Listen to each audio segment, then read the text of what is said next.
Andrew, how are you? Yeah, I'm good, Kevin. How are you doing? I'm doing great. Um, I have to tell our future audience, it's just an absolute honor to get to spend a little bit of time here today with singer-songwriter and multi-instrumentalist Andrew Farriss. Andrew's just released his solo debut in the country music genre. Yeah, He's also the writer or co-writer of countless hits for INXS and a co-founder of the band. So thank you so much for your time today. you're welcome, Kevin. It's good to be here. So last year, I know you released an EP, Love Makes the World, and that Yeah. came out. And then here we are in 2021, and you have the full album. I was curious if you could talk a little bit about whether the crazy year we just went through, 2020. I don't even like to say those numbers out loud, but going through Yeah, 2020, how it's a that all four-letter evolved. word. It's a four-number word. There you Yes, go. that's right. I like that. I like that. I don't like those four-number words. I love that. Yeah. Um, how did the process of releasing everything evolve? I'm sure that you were promoting songs before the EP, and then what do we do now, right? Yeah. Well, exactly. I was pretty much, literally in the process of releasing what is now my self-titled album as Andrew Farriss. And then the pandemic kicked in and, I don't blame folks. I was the same way. I was worried about, my family and their health, and everyone was worried about their jobs and what's going to happen in the world. And, they weren't worried about Andrew Farriss's album. And I get that, And so I started thinking about it more. And I live in the outback, kind of in the Australian bush, if you like, I guess what you guys would call it. And but I've had not only music in my life, but also agriculture and with cattle and grains as well. I do, and so I take that part of my life, pretty seriously, and I enjoy it as well. And it's very fascinating to me, agriculture. But my journey really, was pretty much when the pandemic kicked in. I thought, well, what am I going to do? Because I can't put my album out. So I had these other songs I'd recorded, and I was actually working on my farm one day, and I thought about it, and I thought, well, maybe I'll take this idea to the record company and say, well, look, because they suggested, why don't you just hold on releasing your album until we see where this pandemic thing is going, because nobody knew, Right. Um, and that's when I took the idea to the record label. I said, look, can I put these other songs out? I don't think they suit my album, but I'm very happy with them as songs and as recordings. And I thought they'd say, no, we don't want to do that. And I said, that's a great idea. Let's do that. So that's how the EP came out, the 5 tracks on that EP, Love Makes the World. And yeah, and that was actually really, now I look back on it, I'm really actually very fortunate that that happened, because there was a sequence of events that actually, it was a better way to lead into my album by putting the EP out first. And don't ask me why, but that's the way it worked out. And I'm actually really lucky that that worked out that way. Yeah. And if people haven't had a chance to listen to the EP, they need to know that those are 5 other songs. It wasn't like you took an EP and built it into an album. Those are 5 separate songs, plus the album. There's lots of Andrew Farriss music out there right now to be listened to. And they need to Yeah, that's right, Kevin. And I was really, the other thing is, it was interesting too, because some of the songs on my EP I was actually had in my mind, if and when I was going to do a second album, that some of those songs might have constituted what might have been part of my second album. But I thought, well, because I'm happy with them, I'm happy that they're out there, they're out there running around now. And but look, I'm just Kevin, I'm just really, really pleased that people have reacted well to my music. And I was nervous. I didn't know if anybody liked anything I'm doing, but they seem to really like it. And I feel fortunate, Mm. Absolutely. It's neat to get that feedback. We're in a world with lots of social media now, right? And you get a lot of instant feedback. On release day, all of a sudden you're hearing from people, across the world. You get to know what they're thinking, what they're hearing, what they like and what they love.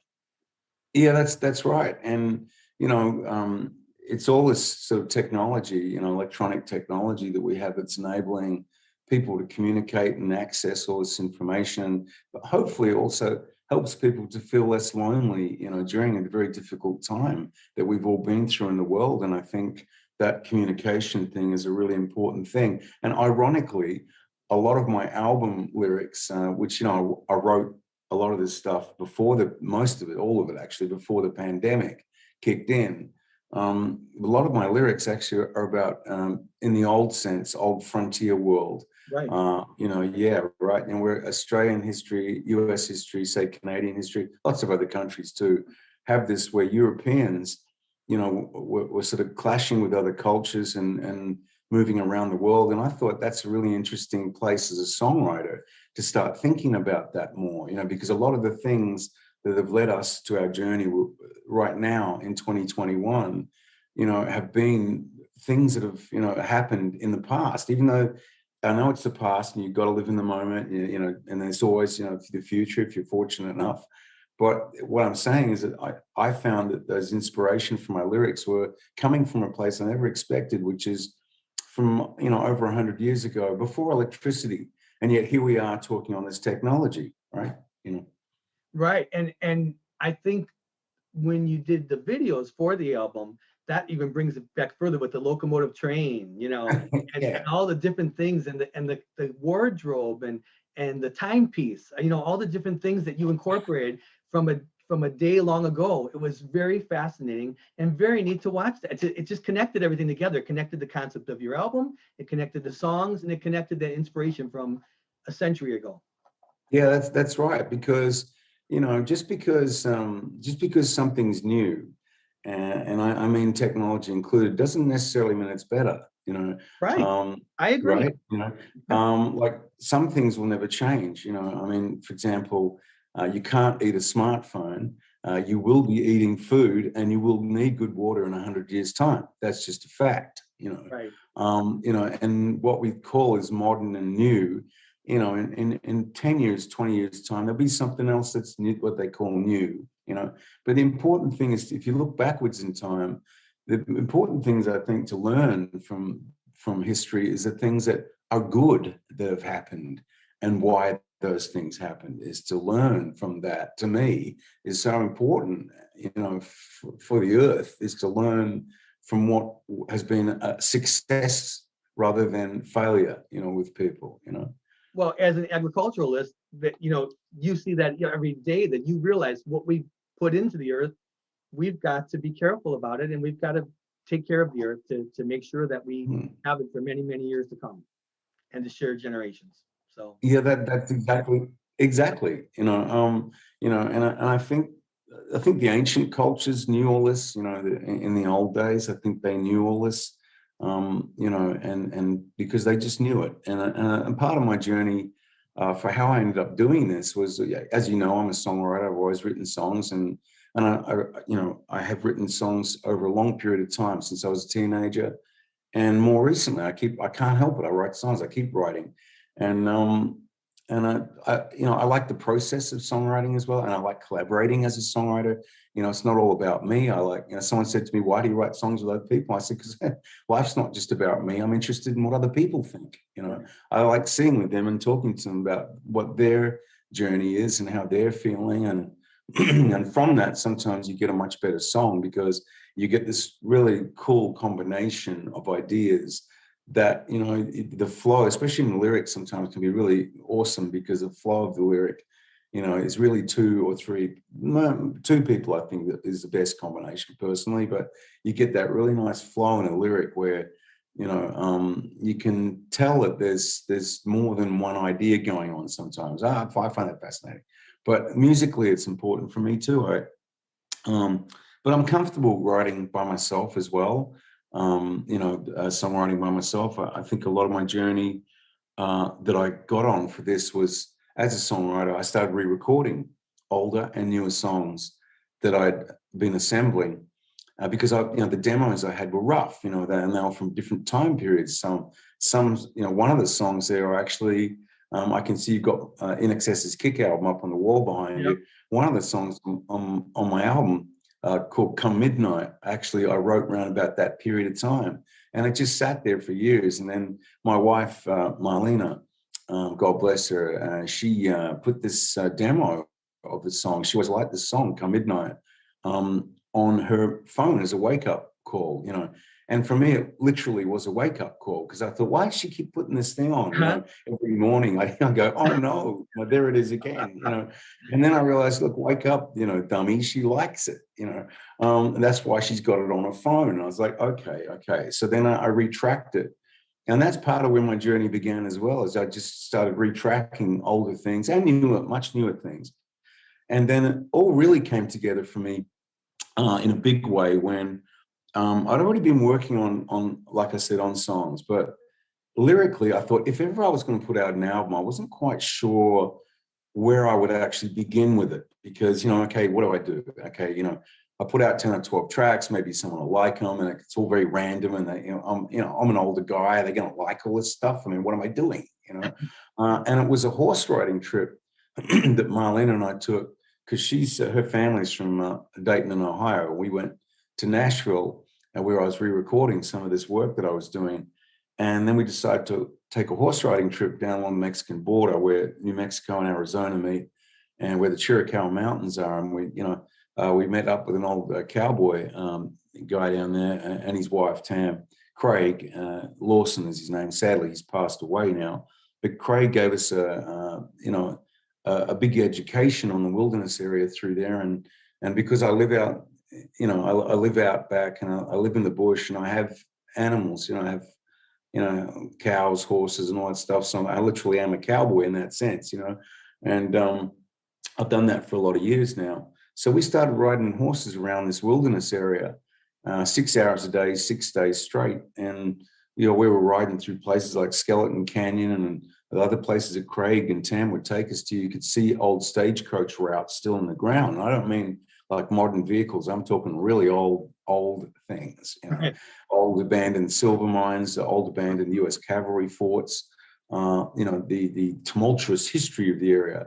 Like I said, with the Apache Indians, US cavalry, the Mexican people across the border, and the old days, Mexican army, and up road, you got Tombstone, you had the outlaws, the cowboys, the settlers, and all this tumultuous history. Well, the songwriter part of me, see, it kicked in, even though I'm sitting on riding around on a horse, I'm going, yes, it's pretty cool. And I went back to Nashville, and I get in the room with guys and girls, and they say, hey, man, what do you want to write about? And say, I want to write about the Old West. And they're like, what? What I mean? Like, that's not going to give us a hit. And I said, well, I'm like, that's what I want to write about, and that's where my journey took me. And then the more I did it, it sounds kind of strange. The more I got into this idea, the more I began to think about it as a concept.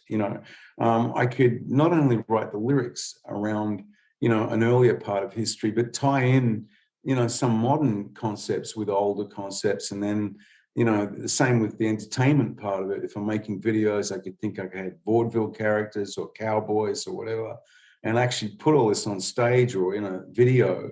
And I thought, I think now I know what I'm doing now. I know how to make my album now. I get it, and then that just came more and more and more together, That's how I ended up doing it. It really does connect. I mean, you really feel that. And that's why, in the world where physical music has become so digital, it's disappointing sometimes that you really hope someone would listen to this track by track, listen to it from top to bottom and not cherry pick, just go straight through any album for any artist. We work, as an artist, you work so hard to create that vision and the sequencing, and then someone hits a button and they get track number 7, and so it's exactly. Like, I would love if they would be able to listen to your album, because I love the way you build it from the beginning with Bounty Hunter. I love just the sounds, and it made me want to go into the next track so much. And then where do we get to? Come Midnight, the song you just talked about, which happens to be my favorite too, I have to say. And I didn't know it came from that era of time. I didn't know it came from the INXS era, but yeah. I love it. And I love the way that you've just sequenced the whole album. Thank you. Yeah, like I said, I didn't want to just sort of get 10 or 12 tracks and throw them up in the air like confetti and see how they landed. I thought a lot about it. And in the old school sense, you're right, because in the modern world we're in, everything's about DSPs and streaming, and I understand all the modern technology thing. I think I've lived long enough to have seen everything from the transition, from vinyl before there was CDs to CDs, yeah. And then, and then digital got more and more involved, and then suddenly we're here, and you and I are talking on a platform of technology that would have been unthinkable 100 years ago. But the thing is that there will be different technology in 100 years' time. And that's where I began to recognize too, as a writer, I started thinking more about this, is that what's great is to focus on the positive and really like good things that we've learned from the past, not just the bad things. And you can learn lessons from that stuff too. But I'm saying, like, where we're all heading now, I think, I think these technologies have been great for communication for people, especially during the pandemic when people have been lonely or cut off from loved ones or friends and family. I know from my wife, because we can't travel to the US at the moment.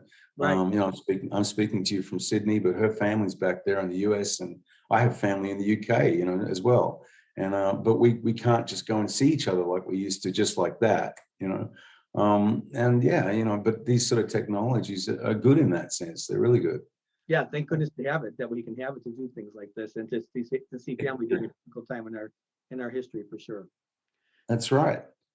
Do you have a favorite track on the album that that you're most proud of in your current writing? The songs that you've put together recently, now the ones that you've written in the last couple of years. I know you've worked on the album maybe for 10 years, even. Just, I mean, not sitting there with pencil and paper, but just over time, letting it organically evolve to, let's do a solo album, like over time, right? Yeah. Well, I didn't actually start off wanting to make an album. Like I said, I've always been a songwriter, and I started to re-record a lot of older and newer songs, but the closest singer around was me. And I didn't really ever see myself as a lead singer guy. That happened where the recording engineers, especially in Nashville, I really, appreciated those guys working with me, because they were like, hey, I'm like, well, I'll find someone who really knows what they're doing as a singer, and I'll get them to sing on this stuff. And they're like, well, what's wrong with your voice? I'm like, well, because it's me, They're like, well, just keep singing, man. I'm like, well, thank you, So that's part of my journey too, is to learn to be comfortable with who I am. But I'm feeling more that as I've been playing live on stage here in Australia, and places are beginning to be a little less shut down like they were before, and they're opening up a bit more to the public, and I hope it keeps going that way. And I'll keep playing live. I've been really enjoying that. I've got a great band of country musicians that are playing with me, and I'm really, I'm really grateful that the country music community have been embracing what I'm doing, and I feel really fortunate about that too. Yeah. I've seen some of the footage from some of the shows that you've done in Sydney on your Facebook post, to see some of those songs played live, and it looks like you guys are having a lot of fun. A full band up there on that stage and having a lot of fun, and the audience seems to be liking it too. So, well, yeah, I mean, like you were asking about, do I have particular favorite songs on the album? I mean, I like all of them, but I think probably there's a couple of them, and for me, that I when I realized that I actually was making an album, and it's stylized very much in that sort of I don't know how to call it, almost sort of old West meets the new West, in what I began to style my album. And then I began to recognize that I needed 2 more songs. So I purpose wrote those songs right at the very end of the recording process. I wrote My Cajun Girl and Son of a Gun. I wrote those 2 songs right at the very end, and wrote them really quickly, and they were recorded really quickly. And so I'm really pleased with those 2 songs, because to me, I felt, I don't know how to explain this, I feel like they were the jigsaw pieces that I was missing with what I really wanted in the context of what I was trying to do. That all probably sounds crazy, but anyway, yeah. And look, I'm not trying to change the world with what I'm doing. I'm just trying to entertain people. That's what I'm doing. I'm entertaining people. And if they're happy and they get some enjoyment from what I'm doing, then I'll feel like I'll keep doing it. This is good. Yeah. Well, I think you're doing your job of entertaining people. I'm sure it's connected, because I really feel the connection with this music, and I think that many people, just from seeing your social media, how much people love this. Very exciting. I want to be sensitive of your time here. I know you've got a busy day after you, and yeah. So I just want to thank you, again, for the great music now and in the past. And I did see a couple of videos that you did one on a couple of different Australian holidays, and on Mother's Day you did Beautiful Girl, you did another song, and it's just always so neat to hear the songwriter of the song sing it from their perspective. Whether it be co-writer or writer, to hear you sing it, and you had the piano and the guitar, and you kind of did a little bit of both, and it would be so neat to hear you do more of that, you know, where you kind of combine the past, the present, like an evening of here's where I'm at, here's what I've done in the Yeah. past, and it's just Well, so neat to hear. thanks, Kevin, because that has been exactly what's been happening to me, as well as I think a lot of artists and songwriters and musicians and people who've been fortunate enough to have been successful too, that what happens is you start to look back at the work you've done, and sometimes you really like some things you've done. Sometimes you go, oh my God, why did I do that? But feel really fortunate that with the work that I did with INXS and the songwriting that I did all those years with Michael and on my own, but the recordings and the live shows that we did as a band, I'm really proud of all that work. And I like to share that now.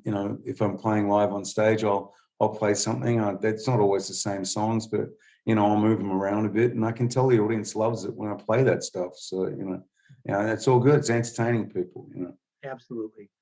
Mm. What's the best way for people to follow you? I know we talked about Facebook, but I see you in different places. What's the best way for people to keep hearing your music, your new songs Okay. that are coming up in the future? Sure. Well, I got a YouTube channel, Andrew Farriss, YouTube, and also I've got andrewfarriss.com. But yeah, I'm on the socials there, and people can check out what I'm doing, and hopefully, look, I'll get to be able to come over to the States and play there like I was planning to before the pandemic kicked in. But I'm fortunate. I'm in good health, and I have good family and great friends, and people that have supported me in my journey, and I appreciate that. I just want to say that to everybody that has ever supported anything I've done. I really appreciate it. Thank you. Well, I completely wish you the best of success as you continue your journey with this new album. Again, the self-titled album, Andrew Farriss.